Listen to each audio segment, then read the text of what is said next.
making for us today?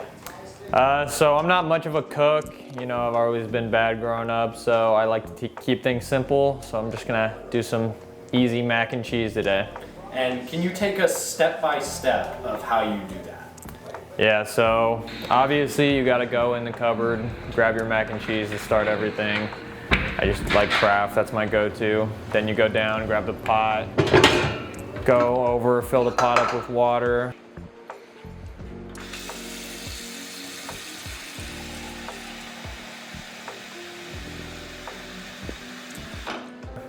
And then you gotta go turn the stove on, obviously. I like to set it to 7 most of the time is what I go to. And then once you get that, you gotta wait for it to heat up a bit, and then you throw the pot on there. And then you just wait a little while. Gotta get the water boiling. And then once the water starts boiling, you go over, you see the bubbles on the bottom, you see the steam rising. You go over, you grab your mac and cheese and you throw the noodles in there. And once you have the noodles in, you stir it every once in a while. You know, you don't want noodles getting stuck to the bottom of the pot. So you gotta make sure you just stir every once in a while. I normally like to leave them boiling for about 6.5 minutes, depending on how hot the pot is. And then once you're done with that, you go over, you grab your strainer. And once you have your strainer, you obviously gotta go over to the sink again, strain them, make sure all the water's out.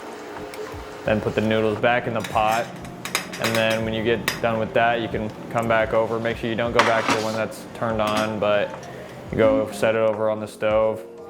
And then you grab the other ingredients you need. You use butter. I like to cut just a couple little slivers, don't need much. And then go get a cup, excuse me. And normally I like to use milk, but you know, college student, don't always have everything with me, so I just use water. Just do a 1/4 cup of water, dump that in the pot, and then you're ready to put the cheese in there. Once you get the cheese in, just stir it. Make sure to divide the cheese evenly. Make sure all the noodles look nice and cheesy. Once you're done with that, you can grab your bowl, and when you have your bowl, you just dump the noodles in there, and you're ready to go have a nice and easy dinner.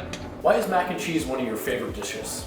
You know, probably just because it's really easy to make. It takes like 15 minutes max just for everything to happen, and like I said, not big on cooking, so just something that you can get done quick and easy.